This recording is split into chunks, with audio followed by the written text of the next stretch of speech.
and must take our nation in the new pinnacles in the coming times.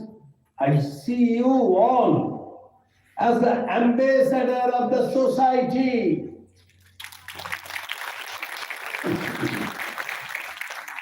Who are not only caregivers, but also social catalysts who can create awareness among the masses about the importance of health.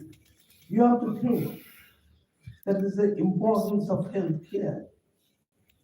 And just when I'm coming to this institution, I was talking with Dr. Dilip Kumar, have a discussion that communication skill, if we compare and if we make a study in India, communication skill of nurse and communication skill of doctors.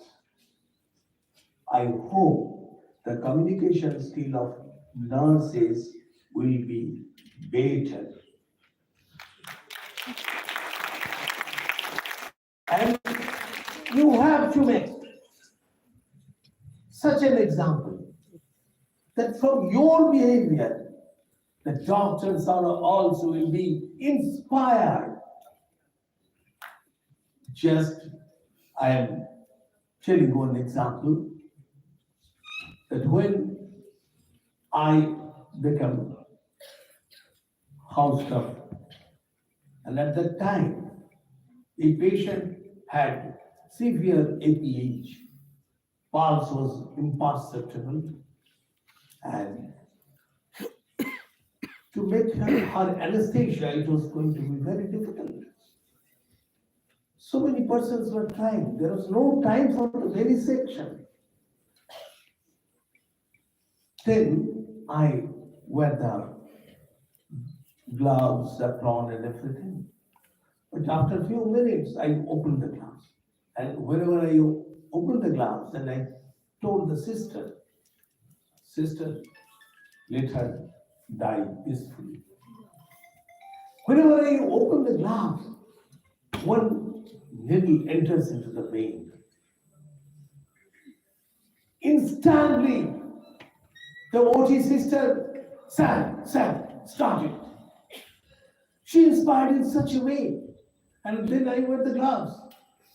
I took 2 assistants. And another 2 sisters, they helped me in such a way that she opens the sutures and put the lifters, and another one is taking the scissor to the lift by the lifter and cutting the threads. And the cesarean section was completed by 12 minutes, and patient survived.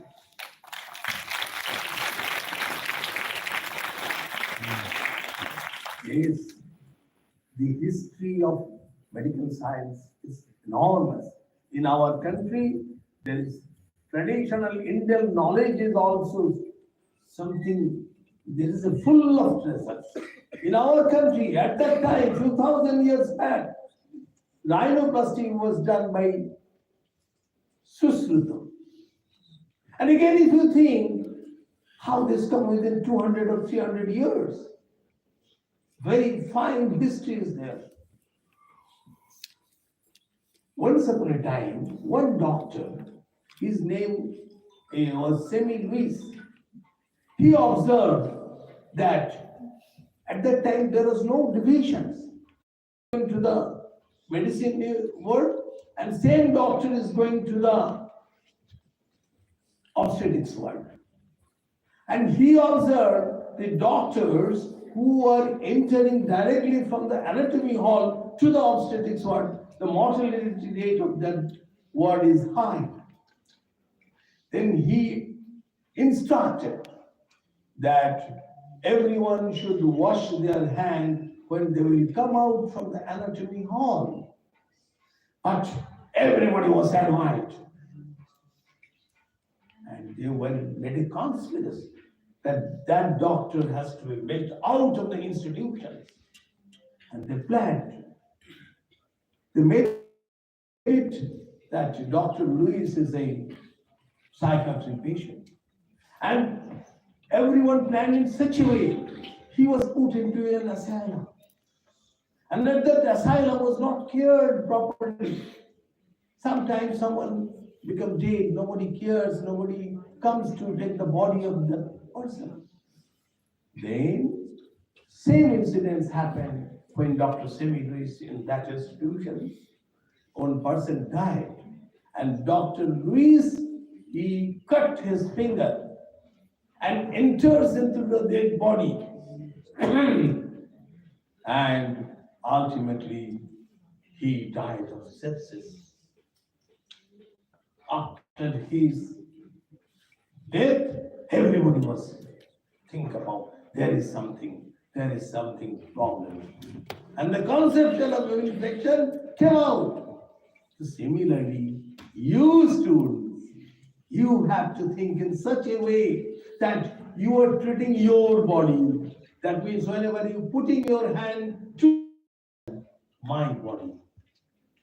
And if you would like to think about an example, few days back, possibly you have observed when our Prime Minister mother expired.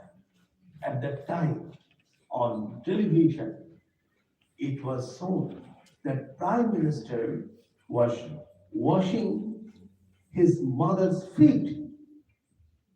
If you have not seen, I hope you will take this video from the YouTube and you can get so much of knowledge how to tackle the body of the patient. Whenever our Prime Minister is washing the feet of his mother, and after that, he was wiping the mother's feet. This is really it is to be learned by us. He was not rubbing, he was simply soaking because his mother is a senior person, his skin's luster is not permitting for rubbing. In that way, we have to think our patients.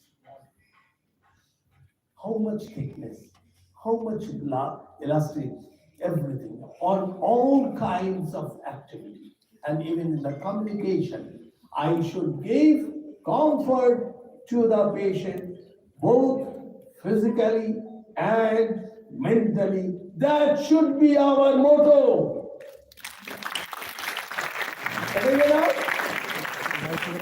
Correct? Are you up there with opinion? So tell me yes. Josie, yes. Right. I hope that during the next 2 days workshop, you will deliberate on various issues in research and find some solutions to improve patient care. Once again, my heartiest congratulations to the researchers. Be creative, be committed, and determined towards your goals. Thank you. Bharat Mata Ki Jai.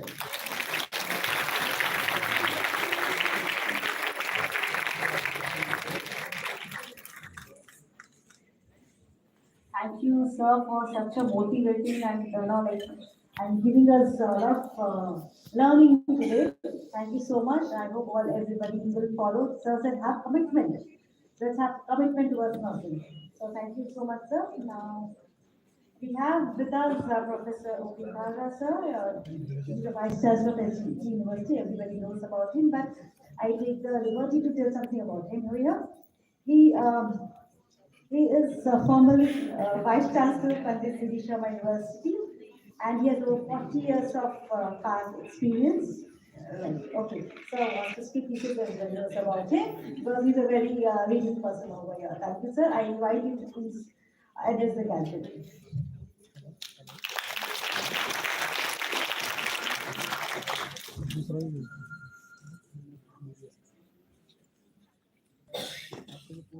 Good morning and very warm welcome to all of you from the SGT University. Well, nothing much for me to say after the inspiring words from our Honorable Minister, Shri Dr. Subhash Sarkarji. Shri Subhash Sarkarji, Minister of State for Education, Dr. Leslie Mancuso, President and Chief Executive Officer of Jataigo, Dr. Dilip Kumarji, President Indian Nursing Council, Dr. Somesh Kumarji, Senior Director, Jataigo, Dr. Mrs. Sarojit Kaurji, Secretary Indian Nursing Council, and Mr. Ms. K.S. Bharati, Joint Secretary Indian Nursing Council, other dignitaries of the dais, and various research scholars and PhD guides and our dear students. I'm so happy that in this very important function, we are being blessed by none other than Dr. Subhash Sarkarji, who has a hands-on experience what medical and nursing profession is all about. We are very happy that today Dr. Leslie is there with us, who is the fountainhead for simulation-based teaching learning activities, not only in this country, but all over the world. We are also very lucky that Dr. Dilip Kumarji, who is such a father figure to all the nursing professionals in this country, he is there with us to bless all of us. Thank you very much for being here with us.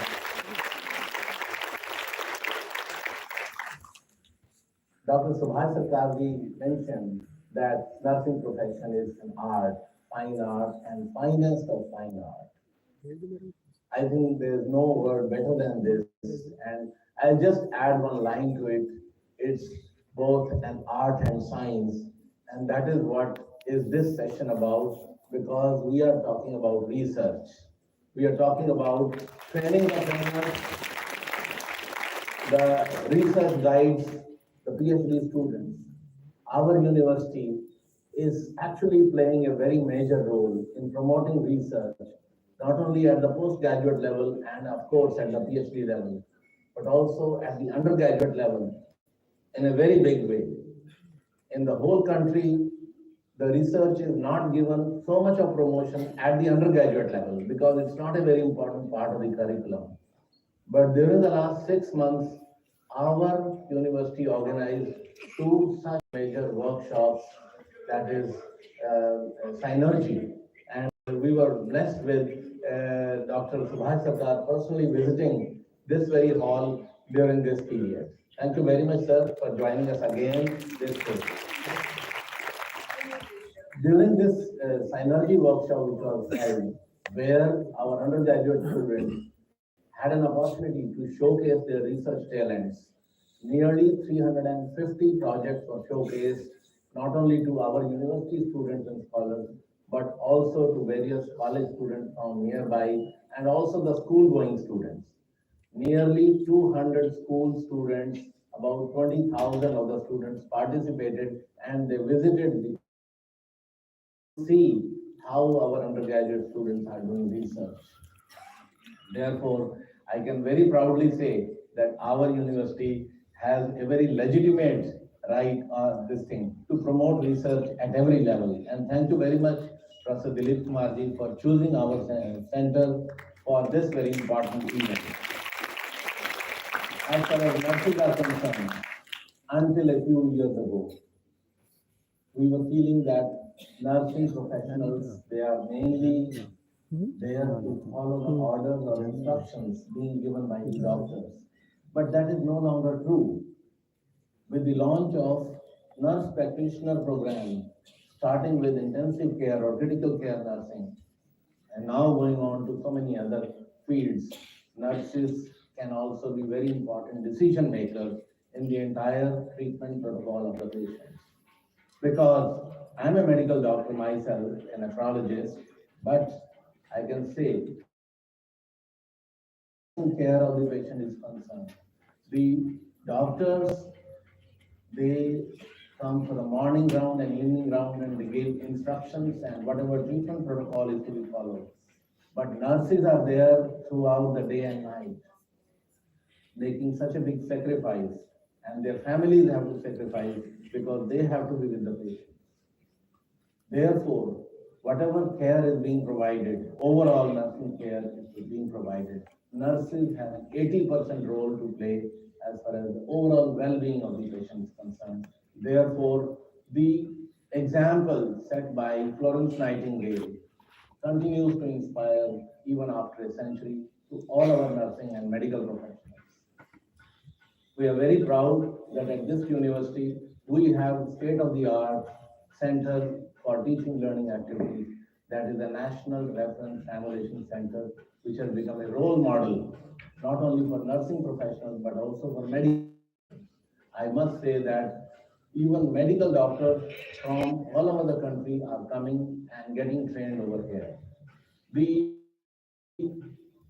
senior government officers, bureaucrats, and other policymakers from various states, they are also coming to our center and trying to see how this can be replicated in their respective states. I must take this opportunity to thank our management for providing wholehearted, full support and commitment towards the growth of medical education, nursing education, and of course other sciences and research at this university. Thank you very much.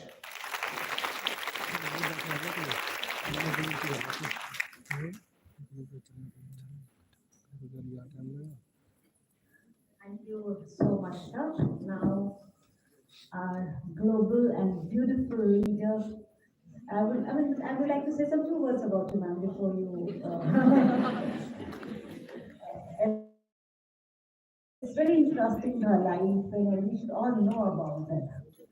She's the president and CEO of Japigo, which is an international non-profit health organization affiliated with Johns Hopkins University. She is a nurse. That's very interesting, isn't it? Madam is the president and CEO of Japigo, but Madam is first a nurse and an American, and she's very proud of to say she's a nurse.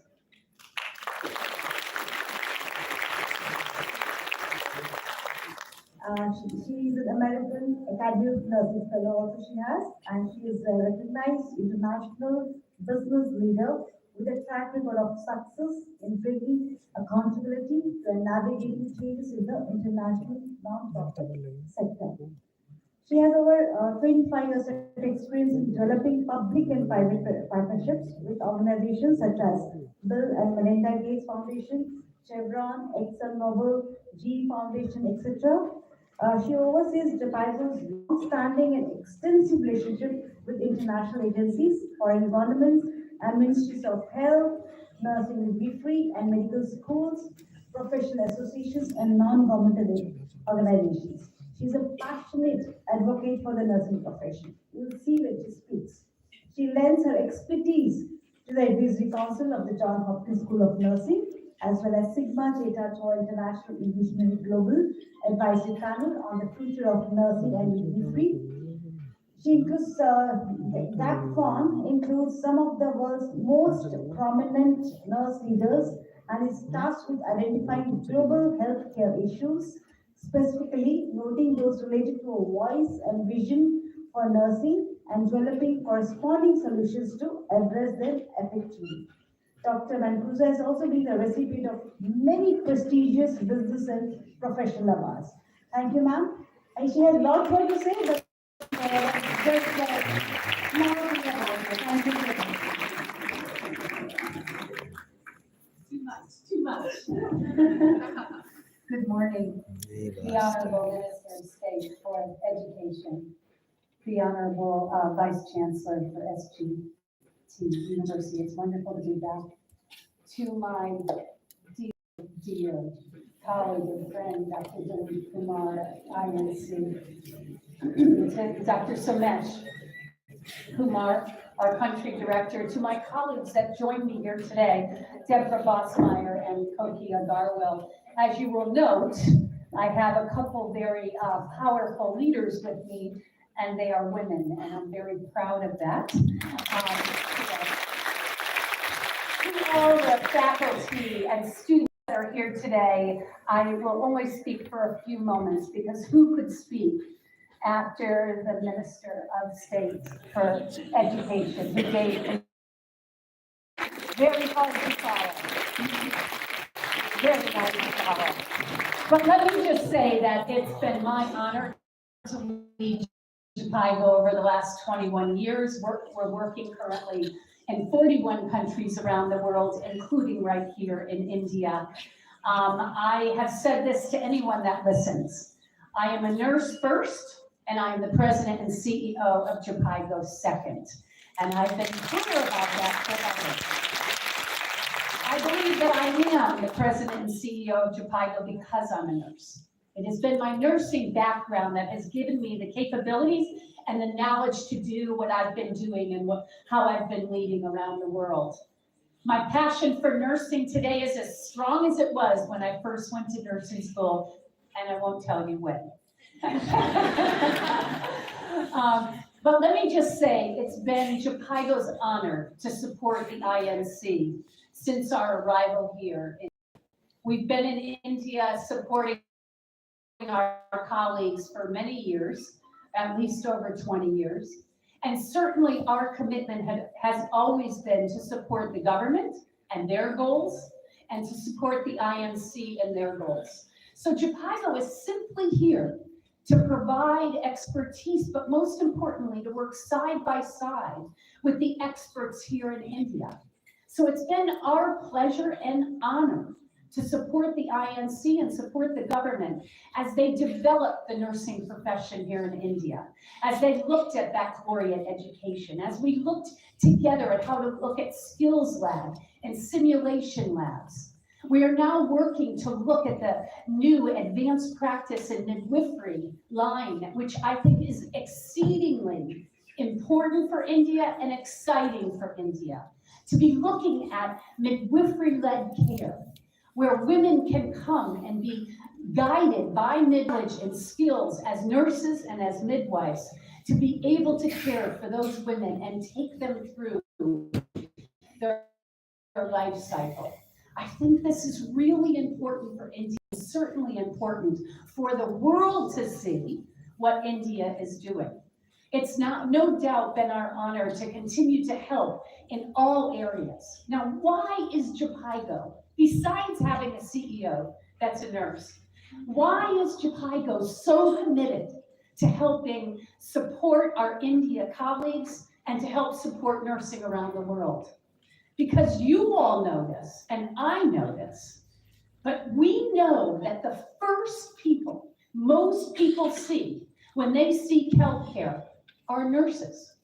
We know that nurses are on the front lines in every country in which we work, including here in India. We know that the world must ensure all people have access to healthcare, no matter where they live, no matter what their economic level is. We know that. Now, if the world is going to make sure that all people have access to healthcare, no matter where they live, no matter what their economic level is, they cannot do that without nursing. We must have nursing as the main ingredient throughout the world, including here in India, in order to give all people access to healthcare. So when I listen to the United Nations and when I'm there with many global leaders, I am always talking about the importance of making sure that we invest in nursing, that we invest in nursing practice, we invest in nursing leadership, we invest in nursing research. We must have science behind our practice. We must have science behind our leadership. We must have science behind our research. And we must be involved in all innovations that take place with healthcare reform. That is our role. We as nurses are experts in healthcare. We understand what is happening on the front lines.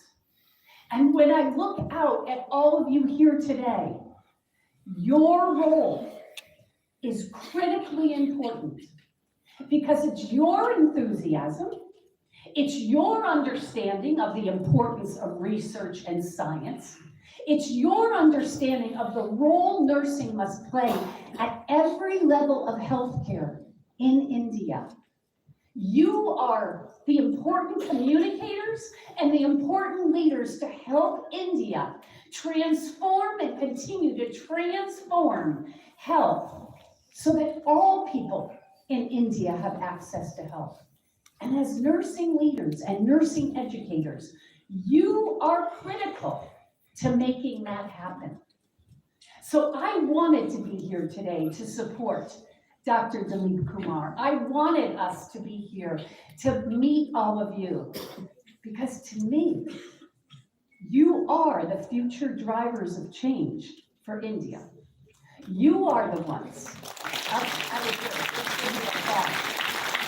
You are the ones that are going to make the reality for India that all people have access to healthcare.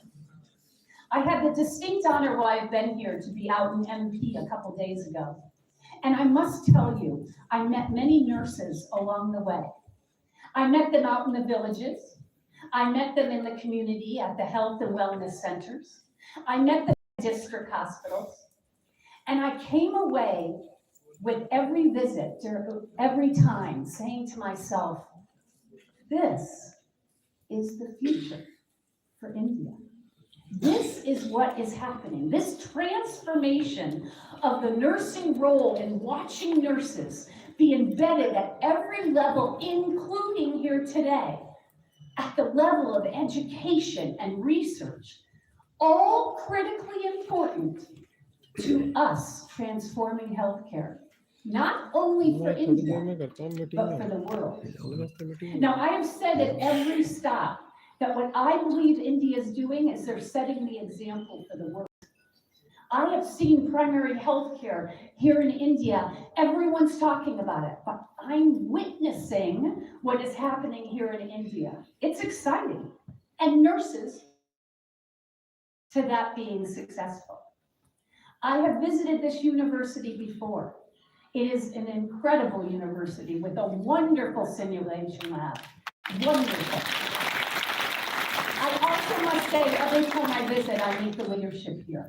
And having leaders